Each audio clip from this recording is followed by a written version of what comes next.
when we run these events, when we have these community conversations, we have a mix of people in the room. We have people who know us well, people who've been part of Partners for Possibility. I can see quite a few people on the screen who've been part of our community for more than 10 years. And then we have brand new people. And it is important for us to just do something that will bring us all into the same space. So, so today I'm just going to show, we're going to take 10 minutes to share with you a video that was made about Partners for Possibility when we were announced as a WISE Award winner. And the video is quite short, but and it's a little bit out of date in terms of the dates, in terms of the numbers, because we now have launched more than 1,300 of these Partners for Possibility partnerships. But I want to show this video very quickly, just as a way of getting us all on the same page. So if you would just enjoy for 3 minutes, watch this video with us, and then we will start immediately after that.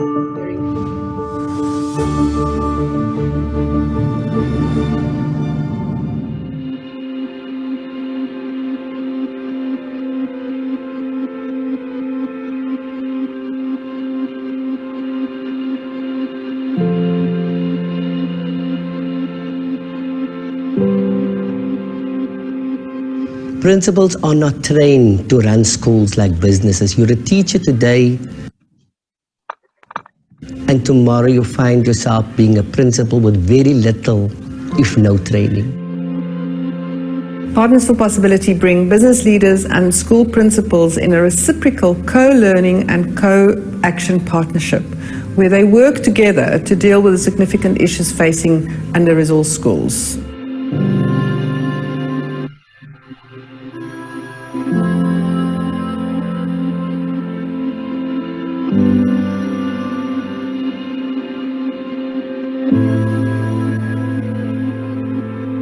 School principals learn from business leaders about HR and IT and finance, and business leaders learn about life in an under-resourced community, how to get things done when you have very little direct control.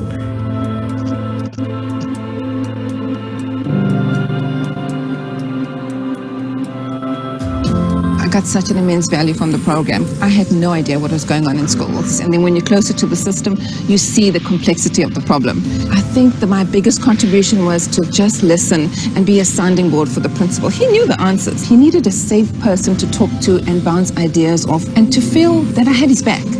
The innovation of the program for me is that instead of focusing on curriculum and results, it's focusing on the development of the person that drives curriculum and results. Principals are not there to be fixed. Principals are there to be supported. I've seen how the Partners for Possibility program has built confidence in the principals and equipped them for their role as leaders in the school in creating a healthy organization.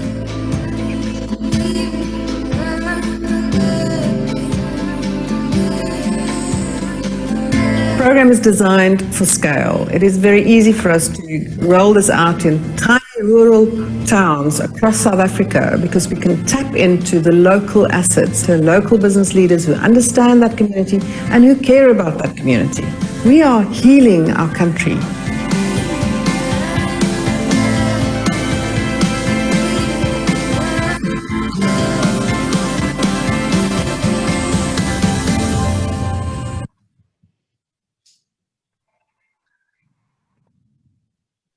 So with that, we can now get into the reason why you all showed up for today's conversation, which is to hear from some of these business leaders whose stories have been shared, have been captured in our new Partners for Possibility book. So the first person who we're going to ask to speak is Lucille Meyer. Now, Lucille is the CEO of Chrysalis Academy in Cape Town, and she gave us a beautiful endorsement for the new book. And I hope Lucille will forgive me, but I'm just going to read this because it really, it was such a beautiful opportunity. When we read it, we were just so blessed by this endorsement from Lucille. So she says, "What an opportune time for the publication of Partners for Possibility, Stories of Impact.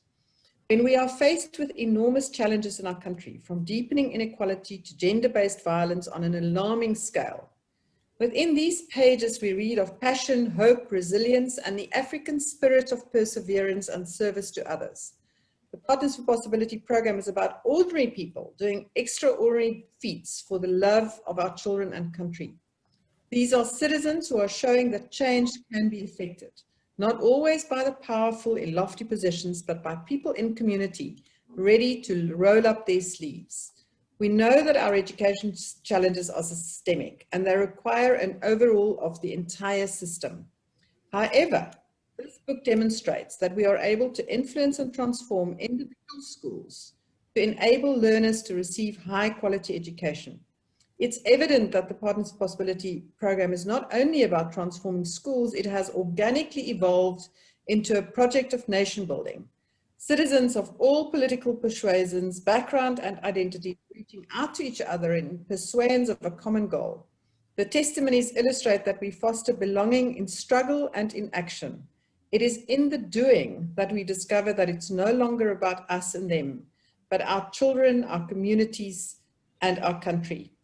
Salutations to the Partners for Possibility team. You are helping us not only to craft the new narrative, social and economic justice for all South Africans, but you are directly building the path as we walk it. I yearn to see the love shining in the eyes of all our children. This book shows that it's possible, and in my lifetime. Whew. So I'm sure you would all be just as inspired by hearing that as we were when we read it. So Lucille joined the Partners for Possibility program a few years ago. She's been partnered with Kevin Walensky, who I hope is on this call. And Kevin is going to share with us his experience of being Lucille's partner. But firstly, we're going to hear from Lucille. And we want to hear from Lucille her own experience. We've given her about, I think it's 4 or 5 minutes. And the invitation is for Lucille during that time to share with us her experience of being part of Partners for Possibility, and why did she give us that beautiful endorsement? So let's just, Miss Lucille, are you with us? You were with us just now, and I've lost you. I am with you. I am with you. Thank you. So, good afternoon, everyone. What a great privilege to be here with Louise and all of you to share our experiences of the Partners for Possibility program. Now, I partnered with a wonderful man, Kevin Walensky, who's the principal of Portia Primary School in Lansdowne. It's a school with a diverse population and many non-fee paying parents. The hero of my story, Louise, is Kevin Walensky, because I have seen how principals take on many roles in one day. In one day, Kevin is a principal, he's an administrator, he is a parent, he's a priest, he's a friend.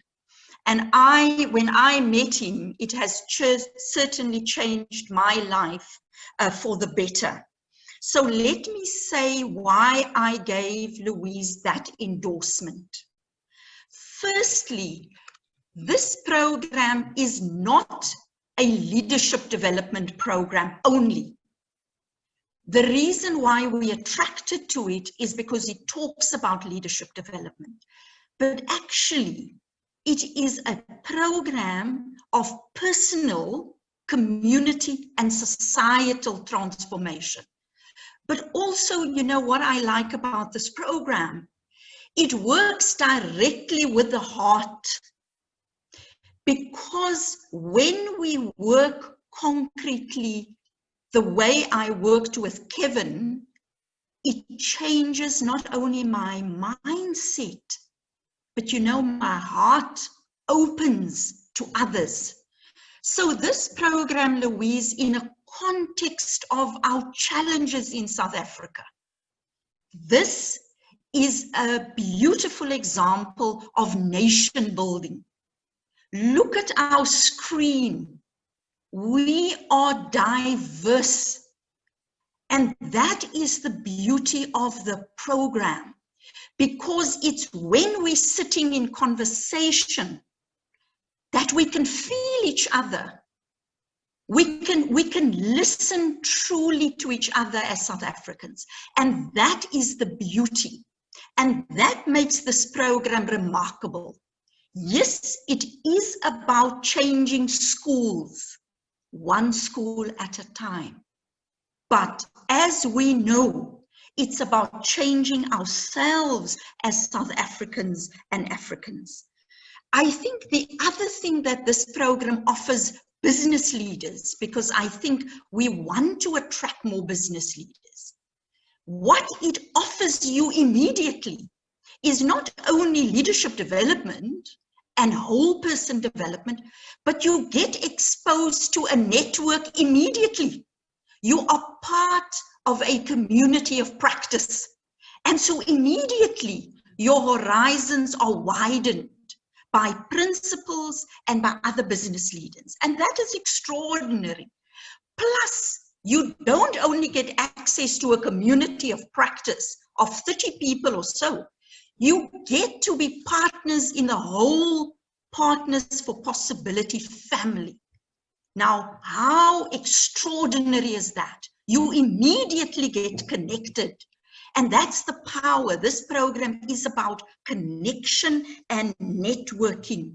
Now, I want to say, I know time is running out. I am not an armchair critic. I have always rolled up my sleeves. But today I want to say to all of you, if any of you on this call is sitting at home thinking, how can I make a contribution to the lives of our country's children?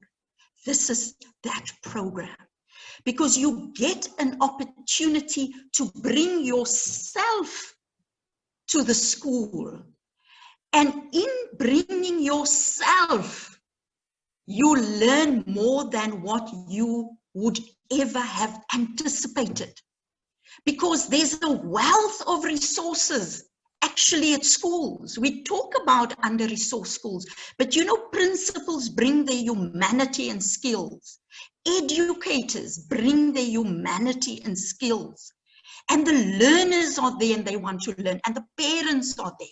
So this, I want to challenge each one on this call who's not yet a member. You got to join this program, because we can talk about change and we can say, President Ramaphosa, you got to do X, Y, and Z. But this program is an opportunity for ordinary people, I call us ordinary people, to roll up our shoulders and to get involved in school so that our learners have good quality education. My last comment, Louise, if we want business to flourish in South Africa, you need stability and we need an end to inequality. That's what we need if we want business to flourish.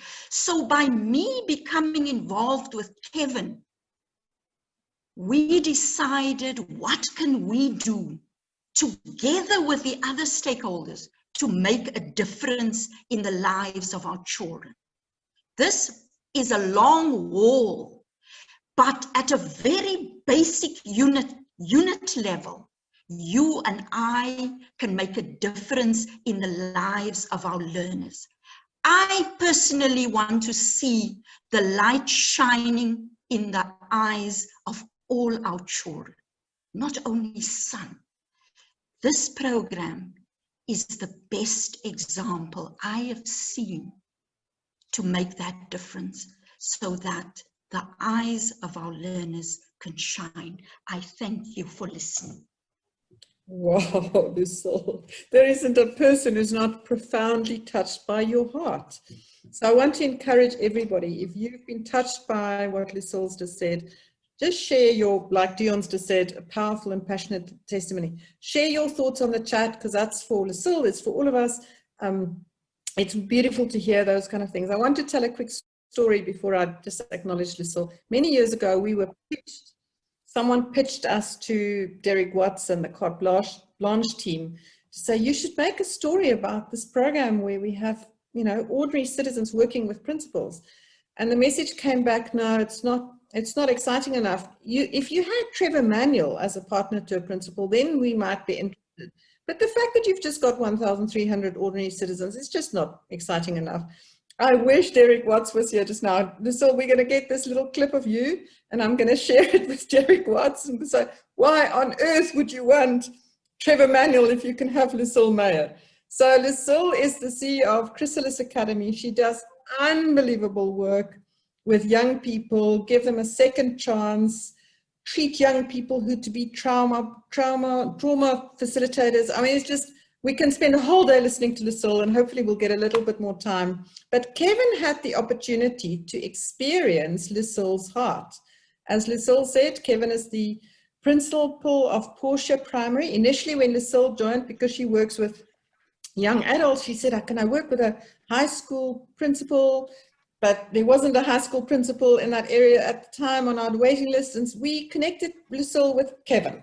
So Kevin, you must feel that you struck the jackpot, that on the one hand. On the other hand, we're just very keen to hear, so what's this program meant for you, for the children, for the school? Anything that you want to share with us in about 4 or 5 minutes in response to what you've just said, heard Lucille say, and in response to you being part of the Partners Possibility program. Good afternoon, everybody. Lucille, thank you for that. Once again, ladies and gentlemen, Lucille's passion. You could see her passion, it's very infectious. And you are right, Louise, I was the beneficiary of that. I'm still disappointed that she looked for a high school, but we got over that. I got over that heartache, you know. Ladies and gentlemen, it's been a really good journey. We are in Cape Town. We are a commuter school. We have about 724 learners at our school, and 9 nationalities are represented at our school. So we've really embraced our Africanacity, which is really fantastic. In terms of my journey, Lucille and I spent a lot of time working on our relationship. Basically more than a year, just building a relationship of trust. I think that was the key to our success. We are also both doers, but we had to basically slow down to speed up. And initially we had all these plans, and Lucille made it very clear, Kevin, I don't have access to money. So if people think, if the businesses think that you can throw money at the problem, we're going to miss the whole point of this process. But what Lucille has put into our school, and what our school and our community has gained, money cannot buy. We have gained so much. Lucille, thank you for that. Ladies and gentlemen, the slowing down process was important because we needed to make sure that we got our whole community on board. That means our school governing body, our teachers, our learners. And we've engaged in projects whereby we could involve all those role players, and that was extremely important. Why would I say this is important that we get business involved? Very simple. It's all about adding value. And I think businesses, we are at the crossroads where we need to decide, what will my impact be? What will my legacy be? So it's important that we have businesses on board, and that businesses realize that they have a crucial role to play in the future of our country. And the one thing that I must commend Lucille on is the fact that she has given me access. She's given our school, she's given our community access to her resources and her networks. And that makes a huge, huge difference in how our school has grown and how we have moved forward. Thank you. Thank you, Kevin. So again, we're getting a glimpse. We're just getting a glimpse. Both Lucille and Kevin have contributed to the book, as you all know. I'm very keen for people to read the book. They've both contributed to the book with a little bit more detail, and we might get an opportunity later to hear more from them. We just want to get everybody an opportunity to speak, and then we might go back. So again, if you've been inspired by Kevin, please share your thoughts in the chat.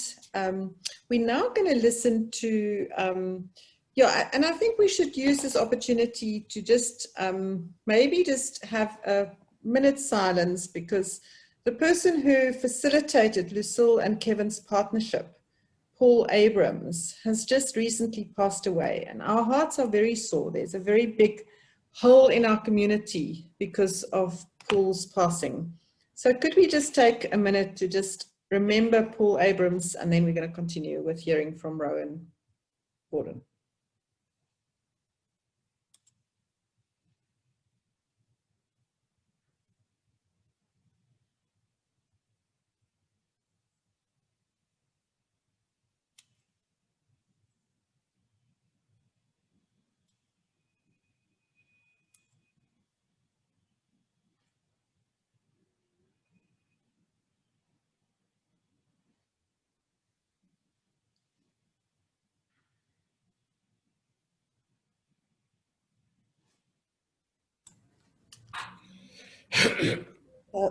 So the next person to speak, thank you very much, everybody. The next person to speak is Rowan Gordon. Now, Rowan is an interesting member of our community because he's sorry, Rowan, to describe you this way, but he's a hard-nosed business guy. And Rowan got involved, and I'm hoping Rowan's going to tell the story after reading a book about a similar program elsewhere. But what's been so surprising for me is to see how this program has become part of Rowan's life, and in so many different ways. So Rowan, thank you for being with us today. Unfortunately, Alfonso, Rowan's business principal partner, is not able to be with us. So you are going to have to read the book, because in the book you will hear Alfonso's voice. But we have a few minutes to hear from Rowan about his involvement in Partners for Possibility, and any other thoughts you might want to share. And tell us the story about how it came that you got involved, Rowan, because that's an interesting story. Great. Thanks, Louise. Thanks. Hello, everyone. My name is Rowan Gordon. Yeah, I got involved in Partners for Possibility towards the end of 2014, and it was quite an interesting journey. So I'll share a bit of it. And if I could just start, Louise, by just acknowledging you and saying thanks very much for setting this up. You know, when I describe you to people, I say Louise is a force of nature. You know, it's an unstoppable force of nature. And when I got into this program, I really thought that, you know, wow, to try and fix up the school system, you really needed to have a tax base behind you. I thought, you know, it's absolutely impossible to make a meaningful impact if you didn't actually have the support of governments and kind of access to a really big budget to do this thing. And I sat down with Louise and engaged with her. I said, so Louise, how do you get on with Donald Grant? He was the MEC of Education at the time. And Louise kind of pretended it was okay, but it was obvious it wasn't, you know, in the early stages. So I let her be. I said, okay, well, you know, I'll think about this for 6 months. You know, and I just got these stories coming back where this force of nature wasn't stopping at all, and she was just going flat out. So eventually I decided, okay, I'll get over myself and get on with it here. The next part of the journey, then, it was very important for me to actually pick a school that was close to us. So, you know, often, unfortunately, the less privileged schools are further away and more remote to that. But I was very practical. I said to Louise, listen, just find something for me, please, that's, you know, in close proximity, because I'll get there much more often. So Louise very quickly found a school which is in the same suburb where our office is.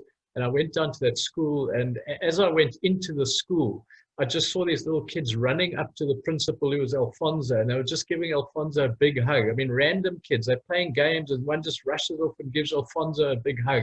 And immediately got the impression that this was it was a special school, it was a special place. So, you know, Alfonso and I started the journey like most of you who've been on this thing. I think the most fantastic thing about Partners for Possibility is that it is so structured, but it's so unprescriptive. You know, I tell everyone, you know, you have to go in there immediately, set up a plan, you have to do a whole lot of things, but no one tells you what the plan is. I mean, you can paint a jungle gym, you can set up a library, you can think about bringing electronics into the thing, you can do whatever you want. It's very structured, but it's very flexible. So that was, I think that's one of the great strengths of the program. You know, again, like many of the other stories, part of it was just learning there to engage with the principal and to just talk. So in my capacity being running a business, I'm very lucky to have my peers, some of the guys who started the business with me. We've got a sophisticated board. We've got all sorts of people who we can bounce ideas off. So whenever we have a meaningful decision to make, I'll invest a lot of time in what I call meandering, where we're having these chats backwards and forwards, and how do you deal with this or that. And I think that is a big part of what I tried to bring to the school, to Alfonso. So it's just sitting there and listening and meandering with him and probing the questions. So a lot of the perception out there about the state of education is potentially that, people have these conceptions that they're unions and their problems with teachers, etc. And yet I found that there were a lot of challenges that Alfonso was facing in different places. I mean, whether it was the department or how he was engaging with people. And it's just to be able to probe and to provide a different dimension to his own thought process. That was very interesting. And as Louise said, she used that frightfully unattractive phrase, Louise, of a hardcore, hard-nosed businessman.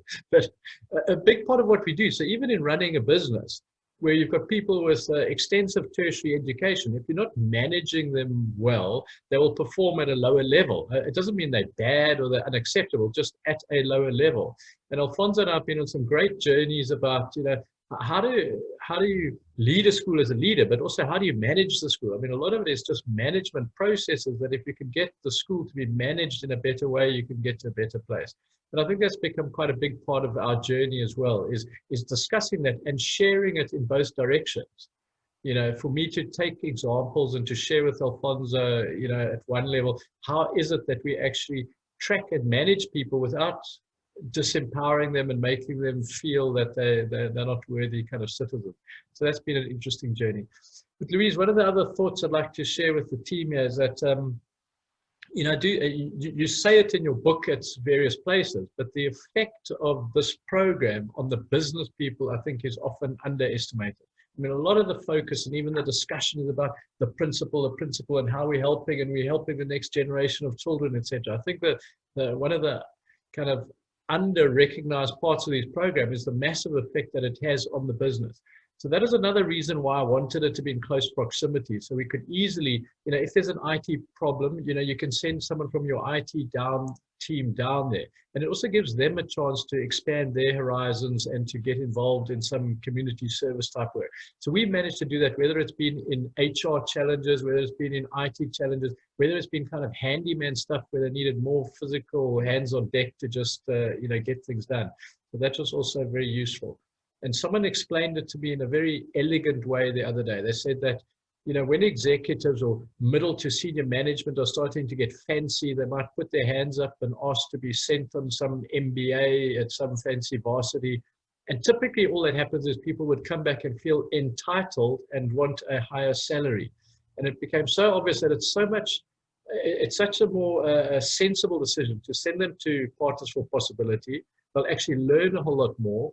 They'll become more useful citizens, and they'll come back a whole lot more humble. So your business will be better off in many different dimensions if you actually rethink what leadership development is within your own organization. I think all in all, I mean, if I've tried to nudge Louise in this direction, but she hasn't embraced it fully yet. I mean, I think that it would be an amazing development if this became a multi-year program. I think it's really hard to affect meaningful change in a single time period. And because of that, even though we left the formality of the program, Alfonso and I have kept in touch every single week. We have a standing meeting at 12 o'clock on a Tuesday, and we alternate. He comes up to the office one week and I go down to the school one week, and it gives him a chance to see a different environment as well. But we've had a very warm relationship that has developed into a true friendship over this last couple of years. So Louise, I'm hugely grateful to you and to the team and to the chance to be part of this thing. I do want to close off with one thing, Louise. And that is that, so Alfonso and I did take a bit of a break now. So over this whole COVID lockdown period, we haven't been visiting each other. And I went back there yesterday for the first time, which was unprompted. I mean, not related to this call, but I was deeply, deeply concerned about the ability of schools to deal with this. It hadn't really dawned on me the magnitude of the challenge where kids have lost half a year. And what do we do now? I mean, are people going to sit back? You can't hold back a whole year and yet to progress people where they're not fully capable to go to the next year. I mean, we are facing the biggest crisis I've ever seen right now. I mean, it may have been very needy to have Partners for Possibility a long time ago, 3 years ago, 5 years ago, but there is no need greater than the need we're facing right now as to how these guys are going to navigate this process of having lost nearly half a year's worth of education. So Louise, I wish you luck in that, and if we can help in any way, give us a shout. You have a coffee coming up with me, but thank you very much, Rowan. So you've all got an idea there. I really want to encourage you to read that chapter 8 of the book. Rowan, you are so right.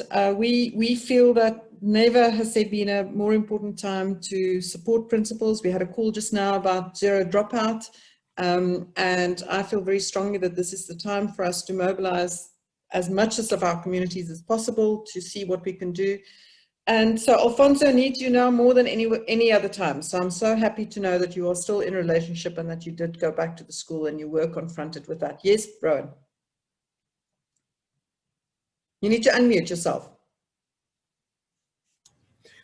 The thing that I was really excited about in the program also though is the ability to learn across different environments. So if we were in our school struggling with how do you bring in IT or use technology, sitting in these circles, there's always someone who's been through it before you've been through it, so you can learn from their experiences. And Louise, I think it's absolutely critical now to learn through this COVID thing and how this gap analysis is going to be executed and how we're actually going to, respond to that. And there's a huge amount of kind of online literature and things, not online, I mean, online lessons and that, where some of the schools like Alfonso's, who's got no access to any of this stuff, but I mean, I'm sure there's brilliant content all over the place. And I think that we're sitting in a great opportunity here. So, sorry, I pressed the wrong button there. I didn't mean to shut Rowan down, but I do want to say to you, Rowan, you and Alfonso should have a look at a Better Africa, where we are collating this information, our new knowledge management platform. So we'll come back to Rowan if we can. For now, we're going to continue to our next contributor, and that's Pearl Nell. Pearl is the events manager for FNB in the Western Cape, and she has been partnered with, her partner is Andrew Windvogel, who is the principal at Bridgetown High School. Now, Princess Pearl's story is captured in chapter 15, Kumbula Yekaya, Remember Home, because she went back to the school where she matriculated to be a partner. So Pearl is one of the many people in our program that has done that. So Pearl, we're delighted to have you with us. I saw you earlier. Could you just unmute yourself so that we can see you? For some reason I can't see Pearl now. Pearl? Don't tell me we've lost Pearl. She was with us before. There she is. Hello, Pearl. I am here, Louise. You are? I am here. We'd love to hear your story. Thanks, Louise. Already so inspired by the stories that we've heard so far, and I was so deeply appreciative of FNB nominating me to be part of the Partners for Possibility program.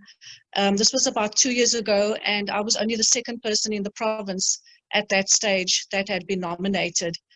I think I was a bit of a problem child when I first started with Partners for Possibility, because when I joined, they didn't have a partner for me yet. And I was given a school, and I said, I'm not happy with that school, not because that school is not worthy. I felt that I had to be partnered with the school that I attended, as Louise was saying. So I attended Bridgetown High from 1976 to 80. So that gives my age away as well. And that was a exceptionally impactful period in my life. For those who come from that era, 76 to 80 was the times of the boycotts, the riots, schools marching, and so on. And the reason why I wanted to be partnered with Bridgetown High is that I felt that it was my responsibility to be able to share with those learners that they don't have to let their history define their destiny. Because there I was at a disadvantaged school, and people often think that if you have a role as a manager in a corporate, that you come from wealthy upbringing, and that it's easy for you. But so I felt that that message was something that I definitely had to share, and that it would be more impactful to share it with those learners. And the fact that Mr. Windvogel, being my principal partner, a man with such humility, he is such a calm individual that is dealing with so many challenges in Bridgetown. As you know, Bridgetown is very affected by gangs. Kids can't come to school on occasion because they're coming from different areas, and he deals with that so calmly. I take my hat off to that man. As was mentioned earlier by Lucille, a principal who you think is just sitting behind his desk in the office. That's not the situation at all. He's the principal. He has to be the teacher. He's sorting out parents coming to the school for various reasons. And it's like a train station in that office. The wonderful thing as well as being partnered with Bridgetown High is that my journey with them was not just through Partners for Possibility, because I've never stopped being part of what I do for that school, and to encourage others who attended the school as well, who are in prominent role or positions out there in the community, to also do that. And what I said to Louise as well, when she interviewed me for the book, I said, imagine a world where everyone out there, especially those who come from disadvantaged communities, can go back to that school that they were at, that they attended, to show that you can make something of yourself, that you don't have to be the shop packer, that you don't have to be that car guard, because often people coming from disadvantaged areas, they think that that is the life for them, that they have no hope. And one of the stories which was so dear to my heart, in 2009, we had a program and this was before Partners for Possibility, we had a mentorship program for grade 11s. And there was a girl in that class. She was 16, 17 years old at the time. Her name was Yola Kazi. It was an 8-month program where we taught them life skills. She stood up and she said, at the end of that 8 months, and she said, this is 2009, she said, I want to be like Pearl one day, a pupil from Bridgetown High.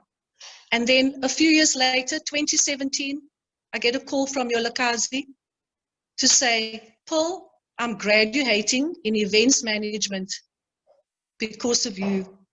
So, Andrew, thank you for letting me be part of your journey at Bridgetown High. And the wonderful news is, one of the things was that when I was at Bridgetown High in 1980, there was no school hall, right? We used to sit in the quad. There was no covering. When there's rainy days, you couldn't have assembly. And the mission through Partners for Possibility has always been, we want to get a school hall for Bridgetown High. And that is happening. A month ago, the construction team was on site, and Bridgetown High will be getting their hall. And in December this year, that hall will be handed over. So thank you, Louise. I definitely encourage everyone that's part of this, the newbies, get involved. In our breakaway session earlier, we had Sanlam that have not been on yet. Sanlam, please get on board. You won't regret it. Thank you, everyone. Thank you so much, Pearl. Wow. And I would encourage everybody to read Pearl's story. She's a force for nature. So just an amazing kind of energy in FNB and in this program. And we're delighted to have heard her story. Chapter 15, if you want to be inspired. In that same chapter, we have the story of Shauna Fernandez, our current MEC for Social Development in the Western Cape. And she will be hopefully a participant in a similar call to this in October. So another exciting opportunity to come. We're now going to hear from Andrew. So Andrew Windvogel, who's been at the receiving end of Pearl's contribution, has been working with Pearl. Andrew, tell us a bit about your experience and You know, why has PFP been a good experience for you if it has been? So over to you.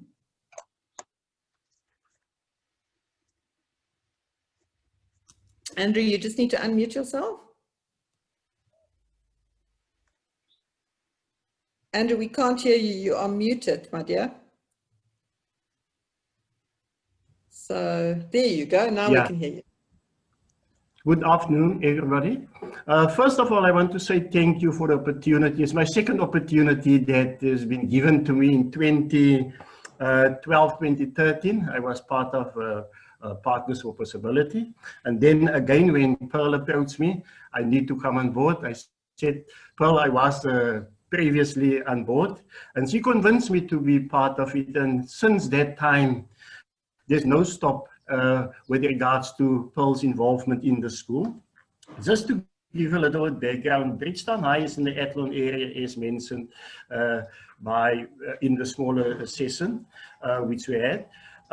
It's a school which is currently, we do have a learner population of 980 learners coming from different backgrounds, different areas, and they commute on a daily basis to the school. Now that's a huge challenge for us as a high school to be involved in extracurricular activities because of the mere fact that learners are commuting. But nevertheless, with all these challenges, it's a great privilege for us to work with business leaders who is really involved in the school. Last year at a session which we had, we said that at that point in time, it was, I think it was in the October last year, we were pleading for a school hall at that point in time. And then by that time, I said in that presentation, for 55 years, our kids are sitting outside. It will be quite an opportunity for them to sit together as a school in a school hall. And at the start of this year, we received the good news that businesses has come on board to assist us with the school hall. And we're grateful for that via Partners for Possibilities input also. So it will impact tremendously on our learner and on our learners as well, on the society which we cater for. Also, I want to say, as a school principal, there's a lot being put on our shoulders on a daily basis now with COVID-19, for example. You're now the compliance officer. You need to take responsibility for the whole entire school community. You impact on the community, the surrounding communities as well. And with your business leaders on board or your business leader on board, it makes it a little bit easier because at times Pearl will just listen to me, and that gives me an opportunity to say what we experience or what I'm experiencing at the school. So for the future, I want to encourage business leaders, get involved into our schools. We need the support.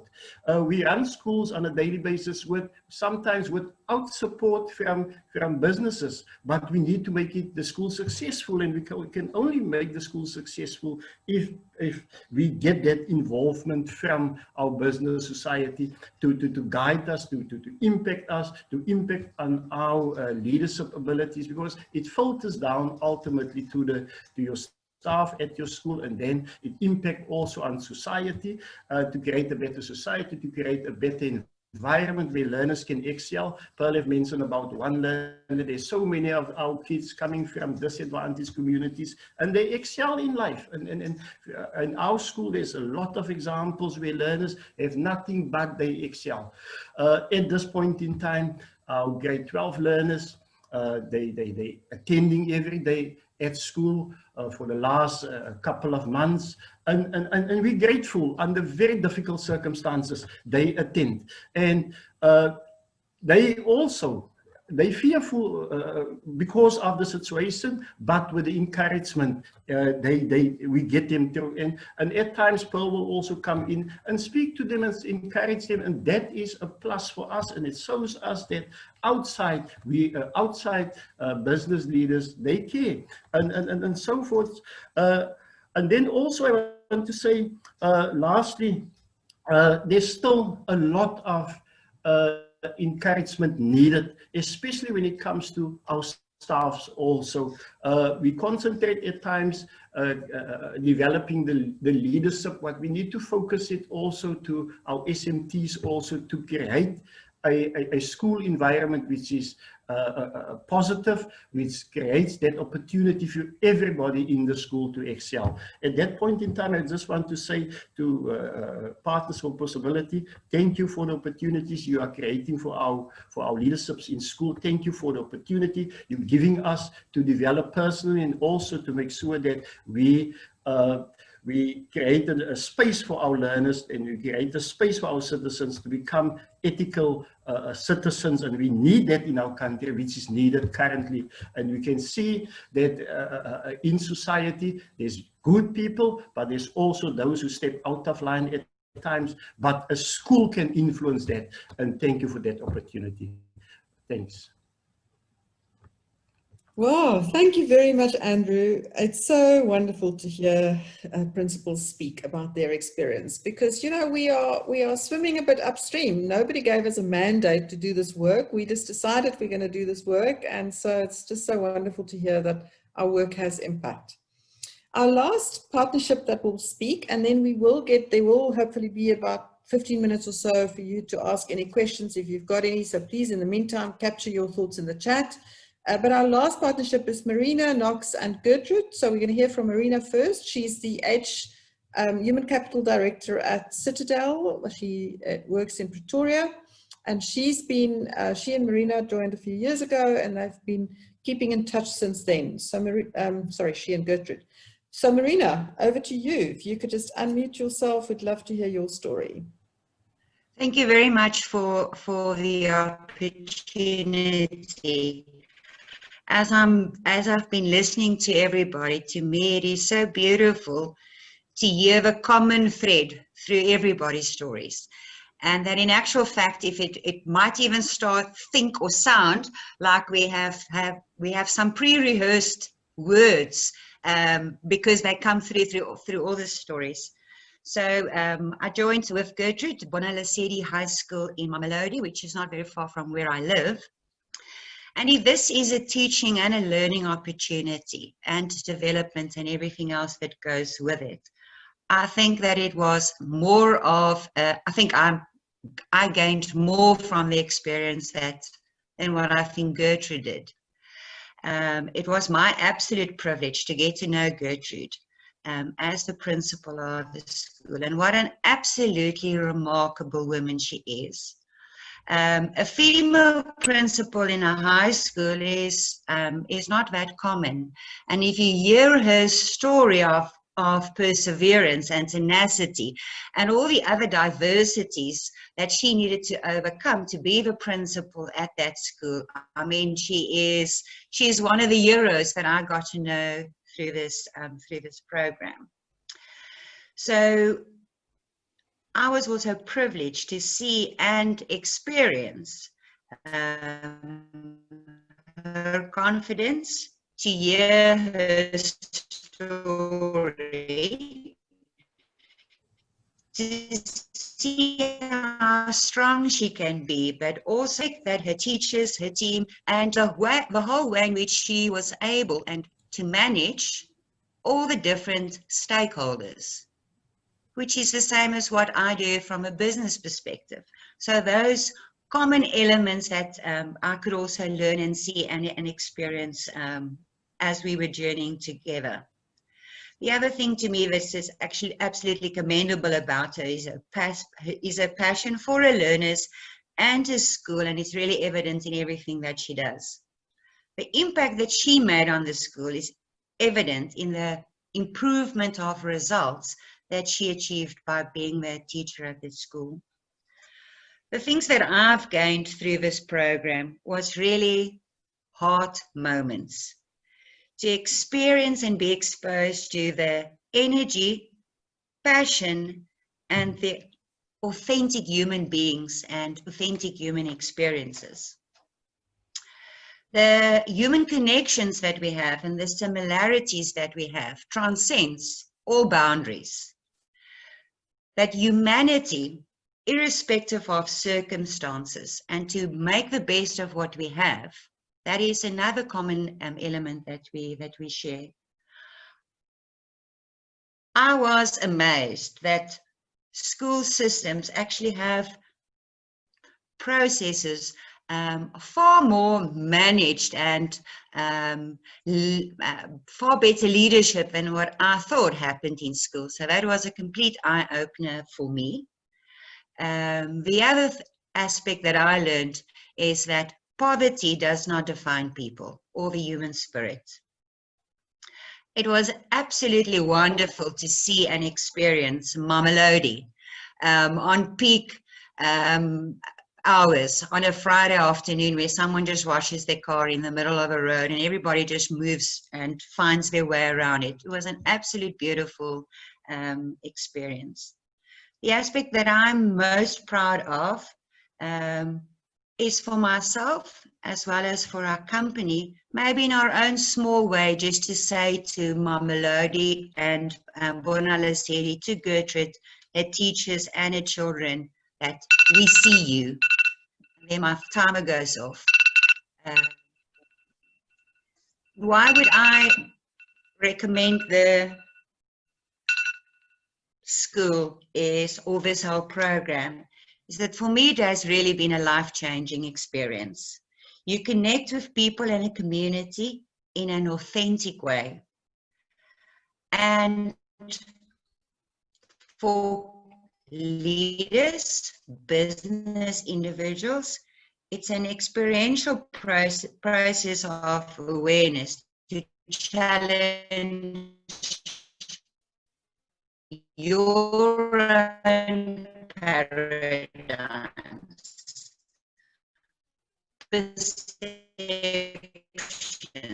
and the biases that I held, and which was through this process, self-awareness, growth, development, and wonderful opportunity to get to know Gertrude.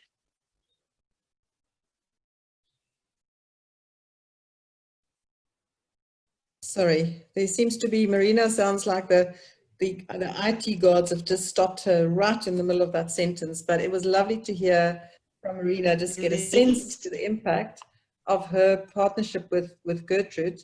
Marina's story is captured in, let me just get this right, chapter 16, and it's entitled Learning from Being of Service and in Partnership.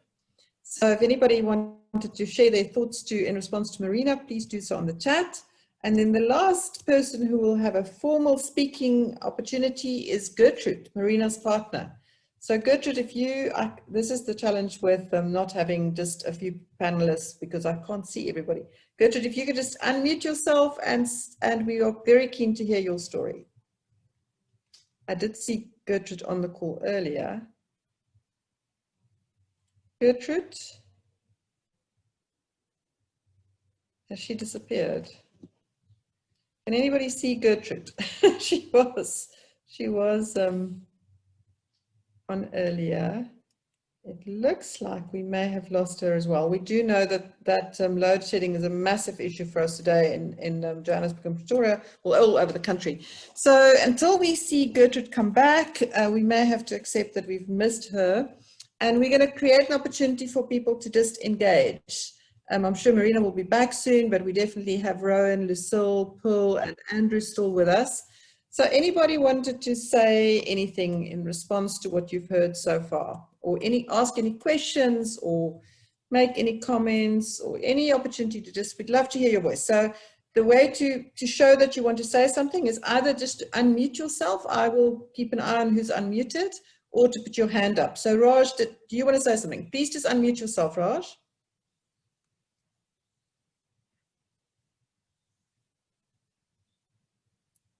Just bottom left, there's a little thing that says mute and unmute.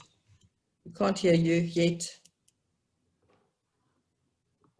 No, come on. Bottom left of your screen, there's a little microphone, and you just need to click on that microphone. Oh, all right. Perfect. Okay. Thank you. It's hard when you're dumb, eh? No, this is the thing. This is what all of our principals initially started. They said, oh, I don't know how to do it. Now they have found their feet. They are on Zoom calls. They are constantly it's the most beautiful thing to see. So delighted you're with us. And Klaus, I do see your hand, so we'll come to you as soon as Raj has spoken. Start off again.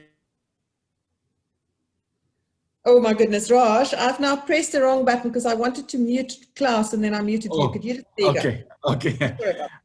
Yeah, so I wanted to say again, forgive me for my ignorance, but I'm learning, in fact, quite enthusiastic about what's going on with the program.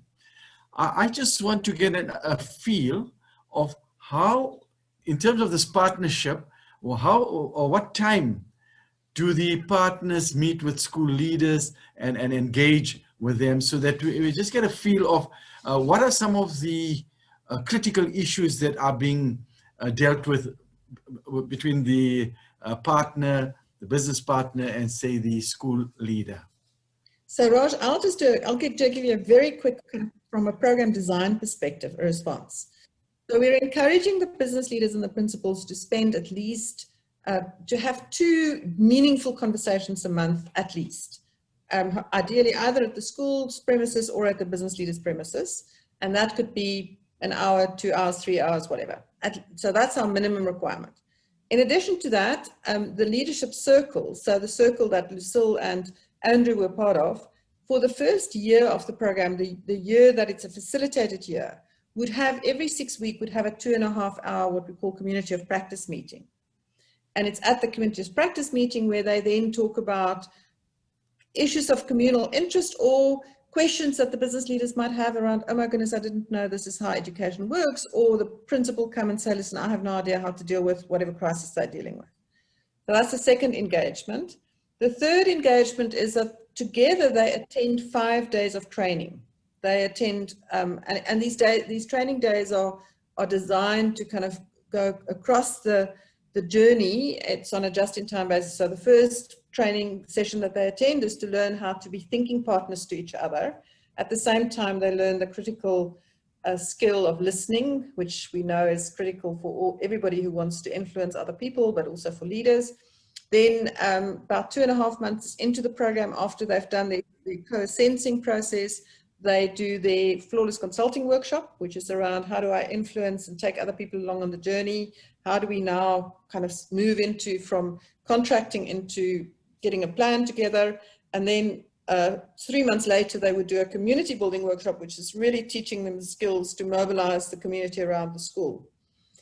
And then the fourth opportunity for getting together is that there are about 4 or 5 times through the year, the learning process facilitator, who's the local coach who works with the partnership, has what we call a triad meeting between the business leader, the principal, and the coach. And they have a conversation around how are things going with our partnership. Now, our dream is that this first facilitated year, which is lots of guidance and has lots of structure around it, will lead to Rowan and Alfonso becoming friends, or myself and Ridwan. I mean, Ridwan and I did this program 10 years ago. We still have a connection. I'm still involved in their school. And so the idea is not that it ideally doesn't end after a year. For some people it does because life is just too busy, but we hope that the program then becomes, because 2 people are in relationship with each other and they can't, I mean, Rowan, now that he's been to the school yesterday, he's not going to sleep. He probably didn't sleep last night. And he's not going to sleep today. And tomorrow he's going to go to a parent meeting at his schools, at the school where his kids are. And he's going to say to them, hi guys, what are we going to do to support the school that I'm involved in? So it's really to say, how do we, people who are privileged, have resources, to have connections, how do we mobilize that we take for granted into these schools? Does that answer the question, Raj? Very, very well. You've done it very well. I think it's superb. I must congratulate you now that I have this understanding. And I think it's so much required here in a South African context. And wish you everything of the best. But and Raj, again, Both books, because the books really set out the development, and for an academic like yourself, you will, you know, it comes from an academic background. You will love the academic piece about it.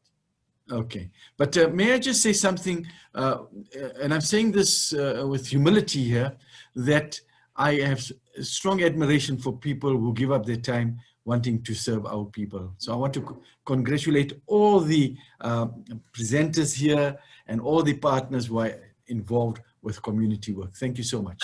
I just want to say to you, Raj, they all say, so Rowan and Lucille and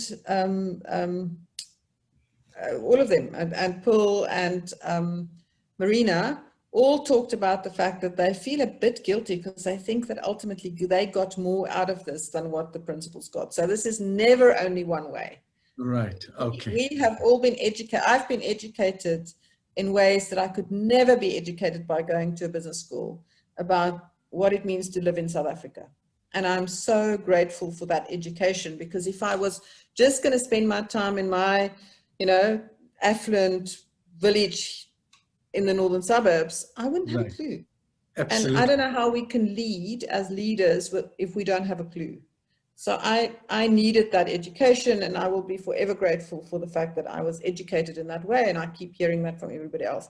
So so we feel very blessed for. So this is the point, Raj. It's both. We're both benefiting from this. Klaus Kempton had his. Klaus, was it you who had his hand up earlier? Because I kind of. Klaus, if you could just unmute yourself and ask or comment or your question. Thank you, Louise. And for the rest of the panel and all the participants, I think just my background for how to help your community, and this is purely my point of reference, is that you give something to the church and they will do the work. And what is wonderful for me is that I really want to salute you, Partners for Possibility, the Symphonia, if I pronounce it correctly, sorry, my Afrikaans accent is coming through here. But for you guys, for 10 years plus, have created a platform where you can actually do good without just throwing money at the problem. And I think there's so many people, and just in my network, there's people that want to do well and want to do good, that they don't necessarily have the funds, but they have the time or they have the skills. So just hats off, and it's just a pity that I'm only hearing that I'm only part of this thing now, and I hope I can sit here in the next 10 years as well, because I think it's a great platform to do well without expecting anything back. I'm going to cut myself off there. Thank you so much. Fantastic. Thank you, Klaus. And that's exactly the point. We can no longer sit back and give money and then abdicate responsibility. We have to all get involved. I do want to give a final word to every panelist, but before we get there, I see Bongiwe Langa has got his hand up. Bongiwe, if you wanted to say something, just unmute yourself.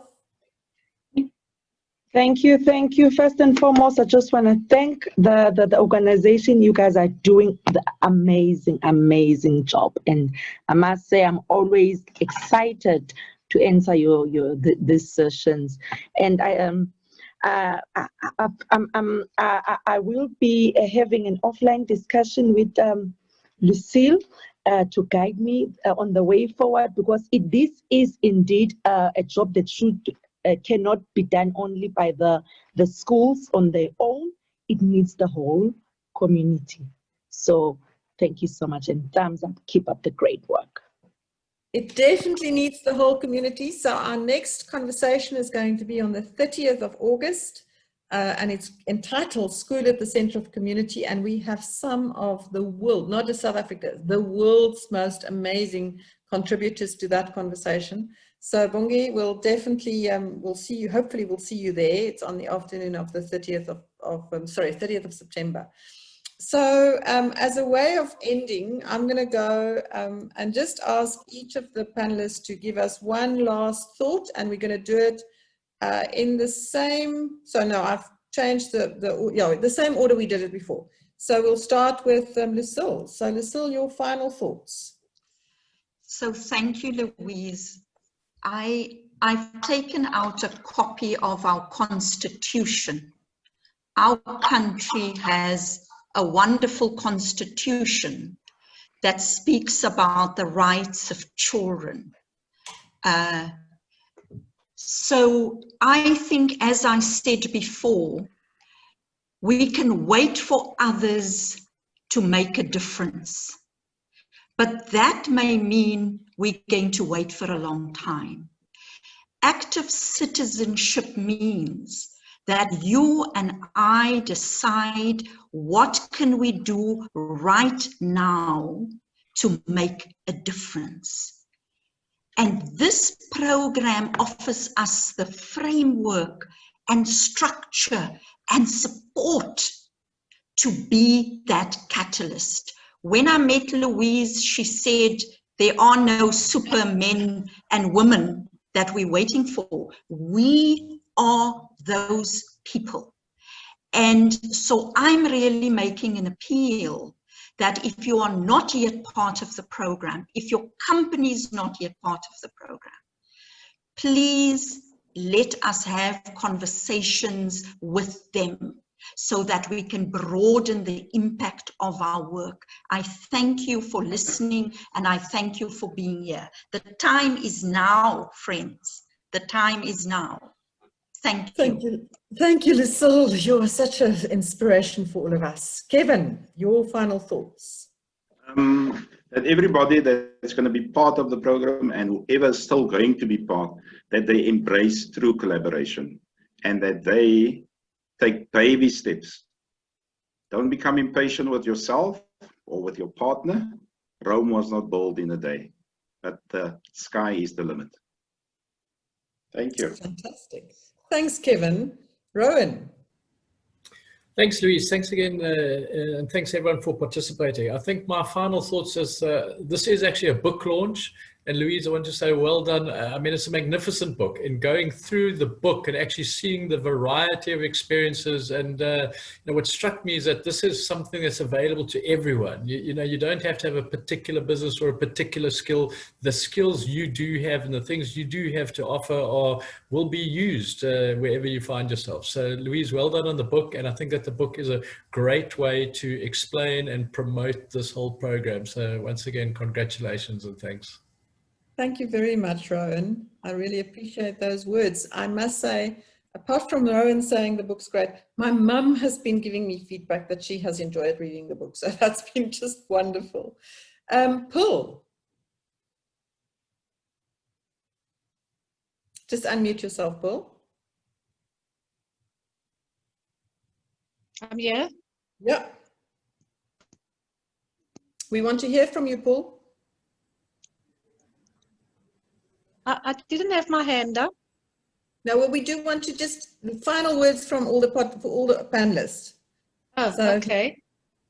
Okay. I've been very. Can you guys hear me? I've been very busy on the chat, and I hope that people are reading that. In that, as Lucilla said as well, I'm very about. We all have a story to tell. We all have our legacy to leave behind. And this is what it should be, to be part of the change. You are the change. You need to do that. And I'm happy to also be available to anyone who wants to find out how we managed our partnership. Happy to do that. And yeah, all the strength in this program. Thank you, Louise. Fantastic. Thank you, Paul. So there's an invitation for Paul, from Paul. Please take her up on that. Andrew, you've got thoughts for a few last words.